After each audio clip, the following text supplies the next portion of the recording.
Detail చూస్తే 12వ PRC విడుదల చేయాలని కేంద్ర మాజీ మంత్రి చింతామోహన్ గుంటూరు జిల్లా కలెక్టరేట్ వద్ద నిరసన వ్యక్తం చేశారు.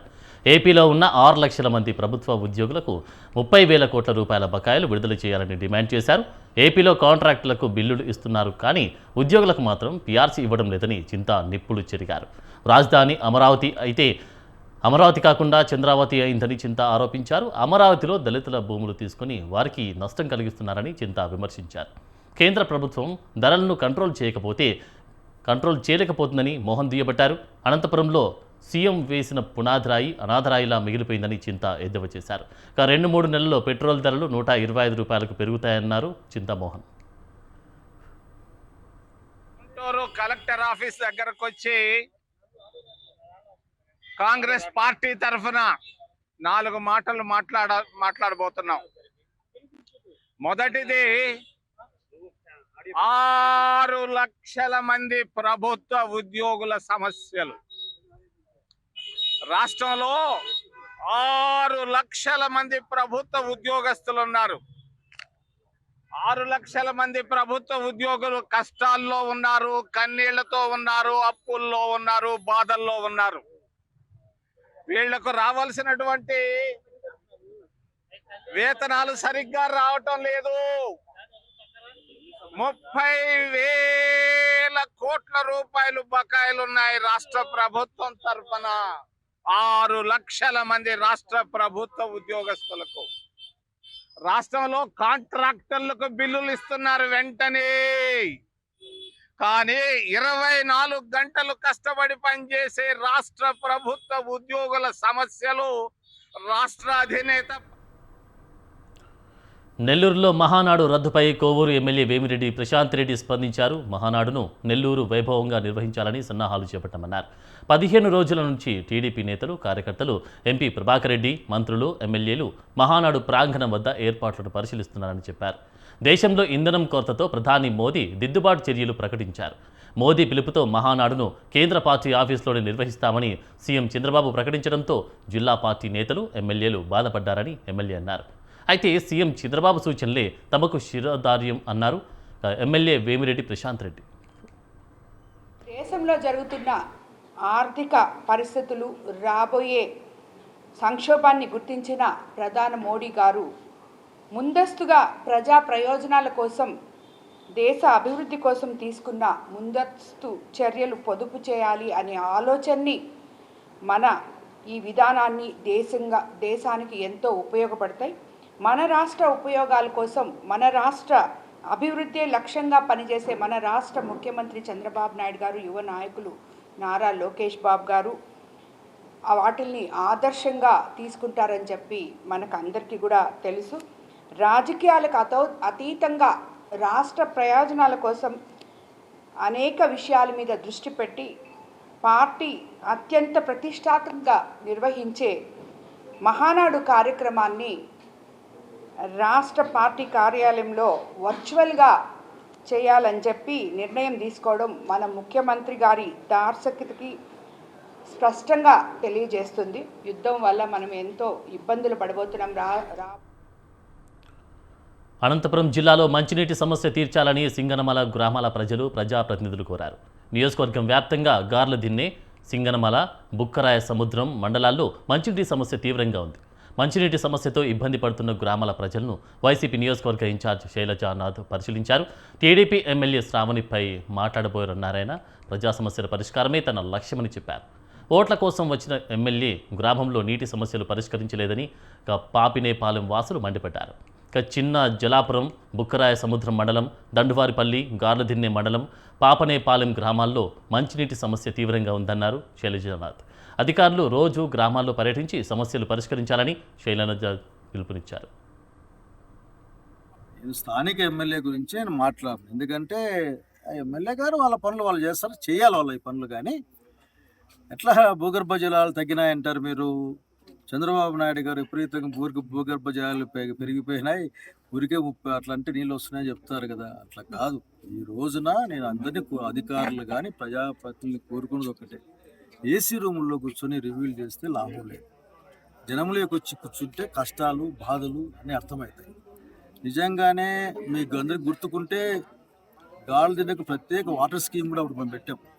దాదాపు 40 కోట్లతో పెట్టాం. 40 కోట్లతో పెడితే ఆ రోజున పెనగచెర్ల డ్యామ్ దగ్గర బోర్లు కూడా వేశారు, పెద్ద పెద్ద బోర్లు కూడా వేశారు. సరే, ఎందుకు అది వచ్చిన గవర్నమెంట్ తర్వాత అప్పుడు వచ్చిన రంగారెడ్డి జిల్లా గ్రామీణాభివృద్ధి సమన్వయ పర్యవేక్షణ కమిటీ ఆధ్వర్యంలో దిశ కార్యక్రమం జరిగింది. సమీకృత జిల్లా కార్యాలయంలో జరిగిన కార్యక్రమంలో కేంద్ర ప్రభుత్వ పథకాలపై సమీక్ష చేశారు. ప్రజలకు అందుతున్న కేంద్ర ప్రభుత్వ పథకాలు, విధానాలు అధికారులతో కలిసి ప్రజాప్రతినిధులు సమీక్షించారు. కేంద్ర ప్రభుత్వ పథకాలపై ప్రధాని మోదీ చిత్రం ఉంచేలాగా చూడాలని అధికారులను ఎంపీ కొండ విశ్వేశ్వరరెడ్డి ఆదేశించారు. కేంద్ర రాష్ట్ర ప్రభుత్వ పథకాలు అందడంలో సమస్యలు ఉన్నాయా, వాటి పరిష్కార మార్గాలు ఏమిటి అని అధికారులను అడిగి తెలుసుకున్నారు ఎంపీ విశ్వేశ్వరరెడ్డి. ఈ కార్యక్రమంలో ఎమ్మెల్యేలు కసిరెడ్డి నారాయణ రెడ్డి, ఈర్లపల్లి శంకర్, కలెక్టర్ నారాయణ రెడ్డి, అడిషనల్ కలెక్టర్లు పాల్గొన్నారు.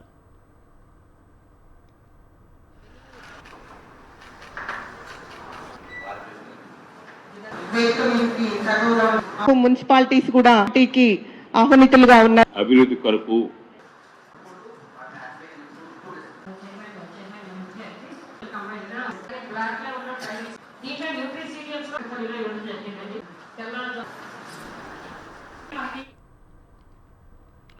పన్నెండు సంవత్సరాల నరేంద్ర మోదీ పాలనలో లీటర్ పెట్రోల్కు 38 రూపాయలు పెంచారని వరంగల్ తూర్పు మాజీ ఎమ్మెల్యే నరేందర్ రెడ్డి అన్నారు. ఈ ఘనత బీజేపీ ప్రభుత్వానిదేనని విమర్శించారు. పెంచిన పెట్రోల్, డీజిల్, వంట గ్యాస్ ధరలు తగ్గించాలని నరేందర్ ఆధ్వర్యంలో పెట్రోల్ బంకులో వాహనాలకు బీఆర్ఎస్ నేతలు పెట్రోల్ కొట్టి నిరసన తెలిపారు. ఇక పెట్రోల్, డీజిల్ ధరలు పెంచడంతో సామాన్యులపై భారం పడుతుందన్నారు. రవాణా ఛార్జీలు పెరగడంతో నిత్యావసర వస్తువుల ధరలు పెరుగుతాయని ఆందోళన వ్యక్తం చేశారు. పెంచిన పెట్రోల్, డీజిల్ ధరలు ప్రభుత్వం తగ్గించాలని నరేందర్ డిమాండ్ చేశారు. నియోజకవర్గంలో బీఆర్ఎస్ పార్టీ ఆధ్వర్యంలో మాజీ మార్కెట్ చైర్మన్లు, మాజీ కార్పొరేటర్లు, మాజీ డివిజన్ అధ్యక్షులు, ముఖ్య నాయకులు, కార్యకర్తలు, మహిళా సోదరిమణులు, యువ నాయకులు, యువతులు, విద్యార్థి నాయకులు ప్రతి ఒక్కరు కూడా పేరు పేరున నమస్కారాలు తెలియజేసుకుంటూ, ముఖ్యంగా కేంద్ర ప్రభుత్వం పెంచినటువంటి పెట్రోల్ ధర, డీజిల్ ధర మీద మా నిరసనను ఈరోజు కాశీబుగ్గ వివేకానంద కాలేజ్ పక్క ఎస్పీ బంక్లో తెలపడం జరుగుతున్నది. దీంట్లో ప్రధాన కారణం ఏంటంటే మోడీ ప్రభుత్వం వచ్చి 12 సంవత్సరాలు అయింది. 12 సంవత్సరాలలో మోడీ ప్రభుత్వం రమారమిగా 35 రూపాయలు పెంచింది ఆనాటి నుండి నేటి వరకు. అదేవిధంగా 2021 సంవత్సరంలో ఒకే సంవత్సరం 32.98% పెంచి ఆ ఒక్క సంవత్సరమే 4,93,000 కోట్ల ఆదాయాన్ని తీసుకోవడం జరిగింది. దాని తర్వాత అదే 32.98ని 13% తగ్గించి 13 రూపాయలతో.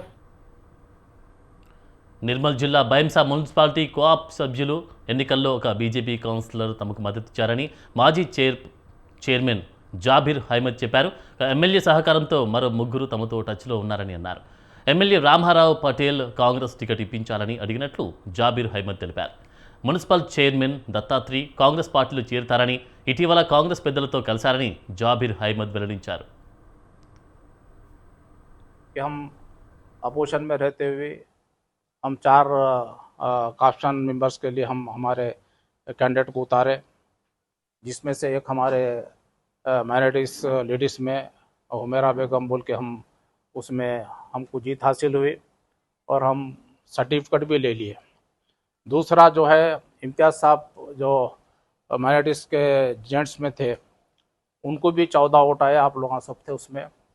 14 वोट आने के बाद जो हमारे अपोजिट में क्या रूलिंग गवर्नमेंट के जो लोग थे उन्होंने परेशान हो गए, अरे ये क्या, ये तो मसला ही अलग होगा बोल के उन्होंने वॉकआउट कर दिया। असल में वॉकआउट करना हमारे को अपोजिशन वॉकआउट करता कभी भी, मगर रूलिंग गवर्नमेंट वाले एमएलए साहब जो है ना ले लेकर निकल गए ताकि अपनी इज्जत बचाने वास्ते। उसमें जो है ना हमारे 14 मेंबर हमारे इम्तियाज़ साहब को वोट डाले सोए। మంచిర్యాల జిల్లాలో కొనుగోలు కేంద్రాల వద్ద ఉన్న ధాన్యాన్ని తూకం వేసి ఏఎంసీ గిడ్డంగులకు పంపే ఏర్పాట్లను అధికారులు ప్రారంభించారు. చెన్నూరు మండలంలో 2 రోజుల నుంచి ఈ ప్రక్రియ సాగుతుండడంతో లారీలు వరుసకు కడుతున్నాయి. వ్యవసాయ మార్కెట్ కమిటీ గిడ్డంగుల వద్ద లారీలు, ట్రాక్టర్లు బార్లు తీరాయి. కొనుగోలు కేంద్రాల ఇన్ఛార్జీలు ధాన్యంలో తేమ శాతాన్ని పరిశీలించి తూకం వేసి వాహనాల్లో గిడ్డంగులకు తరలిస్తున్నారు. అయితే ఈ ప్రక్రియ ముగిసేదాకా రైతులు వాహనాలతోనే ఉంటూ ఇక్కట్లకు గురవుతున్నారు. 2 చోట్ల హమాలీ ఖర్చులు రైతులే భరించాల్సి వస్తుంది.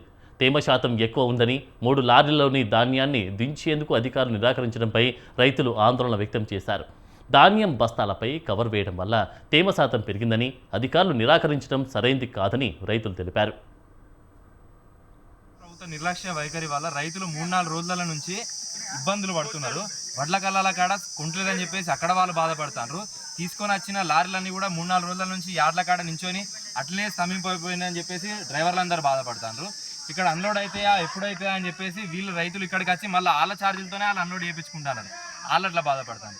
అంటే ప్రభుత్వంలో రైతు పంట పండించిన కాడ నుంచి మొదలు పెడితే దాన్ని అమ్మేదాకా కూడా ఎప్పుడు కొంటారో ఎప్పుడేం జరుగుతుందో అని చెప్పేసి తెలియని ఒక భయాందోళనకు గురి చేస్తున్నారని చెప్పేసి ఇవాళ మనకు అందరికీ కూడా అర్థమవుతుంది. ఇవాళ వీళ్ళు కేవలం వాళ్ళ నిర్లక్ష్య వైఖరితోనే ఇవాళ ఎక్కడికో పోయి మిల్లర్ల కాడ డంప్ కావాల్సిన వడ్లన్నీ కూడా ఇవాళ ఎక్కడ లేని విధంగా ఫస్ట్ టైం మార్కెట్ యార్డ్ల కాడికి వచ్చినాయని చెప్పేసి చెన్నూరులో ప్రజలందరూ కూడా చూసుకుంటారు. పోయినసారి మిల్లర్ల దగ్గర ఉన్న స్టాక్ అంతా కూడా అది దాన్ని రేషన్ బియ్యంగా కన్వర్ట్ చేసి డీలర్లకు పంపిస్తే అవన్నీ కూడా మిల్లర్ల దగ్గర ఉన్న రైస్ అంతా కూడా ఖాళీ అవుతుండే. పోయిన సంవత్సరం స్టాక్ అంతా కూడా అట్లనే ఉన్నది, దాన్ని వాళ్ళు చేయలేదు అని చెప్పేసి మిల్లర్లు అంటే డంపింగ్ కోసం మా దగ్గర జాగలే అని చెప్తా అంటే ఇవాళ ఏం చేస్తాను, కొత్తగా తీసుకొని వచ్చి ఇక్కడ డంప్ చేసే ప్రయత్నం చేస్తాం. ఇక్కడ ఇట్లా ఖాళీగా ఉన్నది, ఇక్కడ ఖాళీగా జాగలే అని చెప్పేసి వీళ్ళు చెప్తారు. అంటే ఒకరికొకరికి కోఆర్డినేషన్ లేని లోపం నుంచి ఉన్నాయో 90% దాకా వడ్లు పోలేదు. ఇప్పటికైనా మరియు మంత్రి గారు స్పందించి, రాష్ట్ర ప్రభుత్వం స్పందించి ఏదైతే చెన్నూరు నియోజకవర్గం సంబంధించిన ఉన్నాయో 100ల కొద్ది లారీలు ఆగినాయి. ఏదైతే చూసుకున్నట్లయితే హైవే రోడ్ మీద మనం చూసుకున్నట్లయితే ఇప్పటికి జామ్ అయినాయి. ఇప్పటిదాకా మన మిల్లులకు మన ఏదైతే మన ఈ గవర్నమెంట్ సంబంధించిన గోదాం ఉన్నదో 100ల కొద్ది లారీలు ఆగినాయి. వీటికి మన లేబర్ కొరత కావచ్చు, లారీలకు సంబంధించిన ఇక్కడనే మన చుట్టుపక్కల ఇక్కడనే లారీ డ్రైవర్లు ఉన్నారు. వాటికి మన నీళ్ళ సౌకర్యం లేదు, మరి భోజనం సౌకర్యం లేదు. ఇక్కడ రైతులు ఉన్నారు. ఇక్కడ చూసుకున్నట్లయితే ఒక 100-200 రైతులు ఉన్నారు. వాళ్ళకి నీళ్ళు ఫెసిలిటీస్ లేవు, మరి అన్నం ఫెసిలిటీస్ లేవు. వాళ్ళకి సంబంధించిన లేబర్ కావచ్చు, అన్లోడింగ్. చాలామంది లారీ డ్రైవర్ కమ్ ఓనర్లో ఉన్నాం, లారీ డ్రైవర్లో ఉన్నాం. ప్రతి ఏరియాలో రైతులది వడ్లు లిఫ్ట్ చేయాలని, ధాన్యం లిఫ్ట్ చేయాలని ప్రతి రైతు వర్షాలు వస్తున్నాయని బాగా ఇబ్బందులు పడుకుంటూ ప్రతి కాంట్రాక్ట్ మీద లారీల మీద ఫోర్స్ తెచ్చుకుంటూ అందరి మీద ఫోర్స్ తెచ్చి బస్తాలు నింపిస్తే ఈ ధాన్యం తీసుకెళ్ళిన తర్వాత రైస్ మిల్లులలో కానీ గోదాములలో కానీ అమ్మాలి కొరత ఉంచి అమ్మాలి లేకుండా ఉండడం వలన చాలా లారీ డ్రైవర్లు చాలా ఇబ్బంది పడుతున్నారు. వీళ్ళకి వాటర్ లేదు, సరిగ్గా తిండి లేదు. అక్కడ ఎటైనా వెళ్దామంటే చూత సౌకర్యాలు లేవు. తిండి లేక నీళ్లు లేక ఎండనక నీడనక ఎండలో వండుకుంటూ ప్రతి ఒక్కరికి ఎండ దెబ్బ తలుపుకుంటూ హాస్పిటల్లో జాయిన్ అవ్వుకుంటూ ఆరోగ్యాలు బాగా ఖరాబ్ అయ్యి చాలామంది రోగున పడి మంచానికి పరిమితం అవుతారు.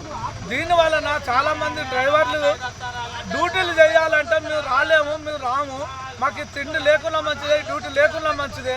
ఈ ఎండ దెబ్బ తగలడం వలన మేము మిల్లులలో ఉండడం వలన మాకు దురదలేస్తుంది, ఉనకబడి మాకు తిండి లేదు, నీళ్లు లేవని అక్కడ అమ్మాలి కొరత ఉండడం వల్ల ఒక్కొక్క రైస్ మిల్లులలో ఒక్కొక్క బ్యాచ్ పెట్టారు. 10-15 మంది అమ్మాలి కన్నా ఎక్కువ. కంటోన్మెంట్ నియోజకవర్గంలోని పలు ఆలయాల్లో అమావాస్య సందర్భంగా ప్రత్యేక పూజలు చేశారు. అనంతరం అన్నదానం చేసినట్లు కంటోన్మెంట్ బోర్డు మాజీ ఉపాధ్యక్షులు జంపన్న ప్రతాప్ తెలిపారు. సిక్ విలేజ్ చౌరాస్తాలోని మహంకాళి ఆలయంలో దిలీప్ జైన్, మహావీర్ కటారియా, దినేష్ కటారియా, మహమ్మద్ అన్వర్ ఆధ్వర్యంలో మహా అన్నదానం నిర్వహిస్తున్నట్టు తెలిపారు. పేదలకు ఒక పూట భోజనం పెట్టడం ఎంతో సంతృప్తి కలిగిస్తుంది అని ప్రతాప్ అన్నారు. తమ మిత్రులంతా కలిసి ప్రతి నెల అమావాస్య రోజున పేదలకు ఒక పూట భోజనం పెడుతున్నట్లు తెలిపారు. 9 నెలలుగా ప్రతి అమావాస్యకు సుమారు 1000 మందికి అన్నదానం చేస్తున్నట్లు పేర్కొన్నారు. నుంచి స్టార్ట్ చేసినాం, ఇప్పటికీ 9 నెలలు అయింది. ఇదేంటంటే మా ఫ్రెండ్స్ అందరు కలిసి ఏదో అన్నదానం పెడదామని ఒక డిసైడ్ చేసి ఎవ్రీ అమావాస్య ఒక 700-500 మందికి అన్నదానం పెడతాం. ఇది ఒక మాతాజీ టెంపుల్ ఉంది, సిక్ విలేజ్ చౌరస్తా మీద పెడతాం. ఎవరు ఇట్లా ఏం లేదు, అందరు పైసలు వేసుకొని అందరు జమ చేసి ఇది అన్నదానం పెడతాం. ఫ్రెండ్ సర్కిల్, ఇంకా దానికి ఏం అసోసియేషన్ లేదు, ఏం లేదు, ఖాళీ మేము ఫ్రెండ్. బండి భగీరథ్ను వెంటనే అరెస్టు చేయాలని విశాఖపట్నం జీవీఎంసీ సమీపంలోని గాంధీ విగ్రహం వద్ద నవాయాన బహుజన్ సంక్షేమ సంఘం డిమాండ్ చేసింది. మైనర్ బాలికపై లైంగిక దాడి చేసిన బండి భగీరథ్ను తక్షణమే అరెస్టు చేయాలని సంఘం ప్రధాన కార్యదర్శి కొత్తపల్లి వెంకటరమణ డిమాండ్ చేశారు. భగీరథ్ అరెస్టు కాకుండా కేంద్ర మంత్రి అడ్డుకుంటున్నారని దుయ్యబట్టారు. ఘటన వెలుగులోకి వచ్చి వారం రోజులైన పోక్సో చట్టం కింద భగీరథ్ను తెలంగాణ ప్రభుత్వం ఎందుకు అరెస్టు చేయలేదని ప్రశ్నించారు. ఈ కేసుకు సంబంధించి భగీరథ్తో పాటు ఇంకా ఎవరున్నా అరెస్టు చేసి శిక్షించాలని వెంకటరమణ డిమాండ్ చేశారు. మన పాలకులు చెప్తున్నారు ఎక్కడ అభివృద్ధి చెందుతుంది అనే అంశం చూస్తే సున్నా కనబడుతూ ఉంది. ఈ దేశంలో మహిళలకి రక్షణ లేదు, ఆదివాసీల రక్షణ లేదు, దళితుల రక్షణ లేదు, మైనార్టీల రక్షణ లేదు, ఎవరికి రక్షణ లేని పరిస్థితిలో ఉన్నాం. ఈ క్రమంలో హైదరాబాదులో బండి భగీరథ్ అంటే ఈ కేంద్ర సహాయ మంత్రి కొడుకు బండి సంజయ్ కొడుకు ఒక మైనర్ అమ్మాయిని ట్రాప్ చేసి మాయ చేసి ఇబ్బందులు పెట్టి వేధించి అత్యాచారం చేశాడు. ఈయన మీద పోస్కో చట్ట ప్రకారంగా కేసు పెడితే ఇంతవరకు కూడా కనిపించట్లేదండి తెలంగాణ పోలీసులకి. మరి 29 రాష్ట్రాల్లో ఎవరు ఎక్కడ ఉన్నారు ఏంటని పరిశీలించి చూస్తున్నటువంటి డాగ ప్రభుత్వం ఈరోజు బండి భగీరథ్ కనబడలేదా? ఎక్కడ దాశారు? ఇదేనా? మోదీ ప్రభుత్వం కార్పొరేట్ సేవలో మునిగి సామాన్యులపై భారం మోపుతుందని సిపిఐ నాయకులు మండిపడ్డారు. అందులో భాగంగానే పెట్రోల్, డీజిల్ ధరలు పెంచారని ఏలూరు జిల్లా సిపిఐ కార్యదర్శి మన్నవ కృష్ణ చైతన్య ఆరోపించారు. పెట్రోల్, డీజిల్ ధరల పెంపును నిరసిస్తూ సిపిఐ నేతలు జంగారెడ్డిగూడెంలో ఆటోకు తాలు కట్టి లాగి నిరసన వ్యక్తం చేశారు. 5 రాష్ట్రాల ఎన్నికల సందర్భంగా ధరలు పెంచబోమని హామీ ఇచ్చిన మోదీ వాటిలో తుంగలు తొక్కారని కృష్ణ చైతన్య నిప్పులు చెరిగారు. పెంచిన ధరలు వెంటనే ఉపసంహరించుకోవాలని సిపిఐ నేత డిమాండ్ చేశారు.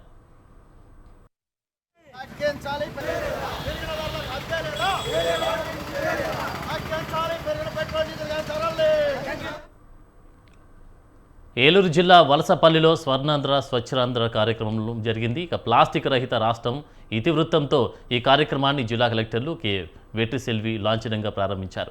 ఇప్పటికీ ఇంటింటికి వెళ్లి క్లాబ్ మిత్రులు రోజు వస్తున్నారా అని కలెక్టర్ ఆరా తీశారు. డ్రైనేజీని పరిశీలించి అధికారులకు సూచన చేశారు. స్వచ్ఛ రథాన్ని పరిశీలించి రోజుకు ఎన్ని ఇళ్లు కవర్ చేస్తున్నారని ప్రశ్నించారు. క్లాబ్ మిత్రులను సన్మానించి వారితో కలిసి టీ తాగుతూ కుటుంబ సభ్యులను యోగక్షేమాలు అడిగి తెలుసుకున్నారు. ప్రతి నెల 3వ శనివారం ఏపీలో స్వర్ణాంధ్ర స్వచ్ఛాంధ్ర కార్యక్రమం నిర్వహిస్తున్నట్లు కలెక్టర్ తెలిపారు. ప్లాస్టిక్ రహిత రాష్ట్రంపై ప్రజలకు అవగాహన కల్పించారు. ప్లాస్టిక్ రహిత జిల్లాగా ఏలూరును రూపొందించేలా ప్రతి ఒక్కరూ ముందుకు అడుగులు వేయాలని కలెక్టర్ చెప్పారు.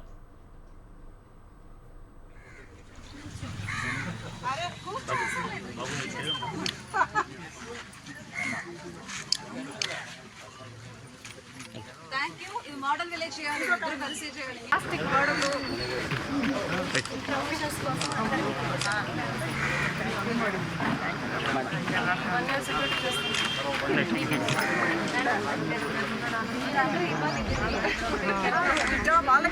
మహిళలకి ఇవ్వండి. రాష్ట్ర ప్రభుత్వం స్వర్ణాంధ్ర కార్పొరేషన్ ద్వారా ప్రతి నెల 3వ శనివారం స్వర్ణాంధ్ర స్వచ్ఛాంధ్ర కార్యక్రమాన్ని నిర్వహిస్తున్నట్లు కడప జిల్లా కలెక్టర్ శ్రీధర్ చెరుకూరి పేర్కొన్నారు. చెన్నూరు మండలం బయనపల్లి పంచాయతీలోని చెత్త నుండి సంపద తయారీ కేంద్రాన్ని ఆయన పరిశీలించారు.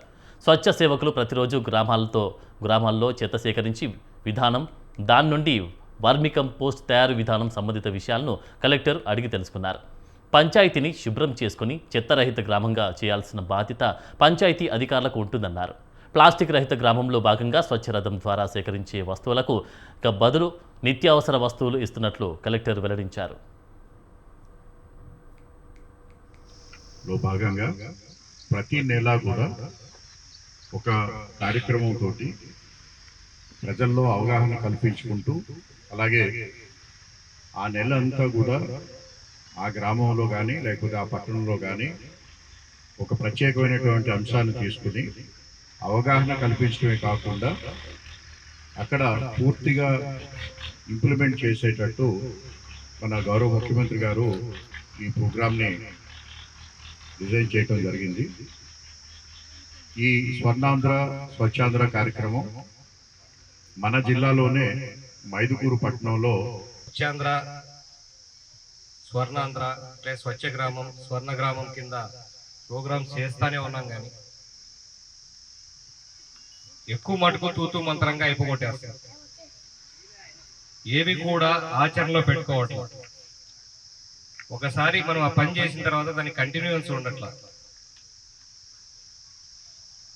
ఇదేదో ప్రోగ్రాం పెడుతున్నాం, పని చేసినాం, అయిపోయినట్లు అనుకోకుండా ప్రతి ఒక్కరు కూడా బాధ్యతగా తీసుకోవాలని చెప్పేసి అందరినీ కోరుకుంటున్నాం.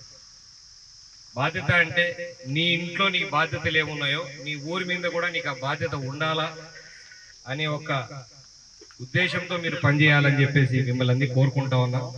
ముఖ్యంగా ఈ వారం ప్లాస్టిక్ వేస్ట్ గురించి అవగాహన కల్పించడానికి ఈ కార్యక్రమం పెట్టారు.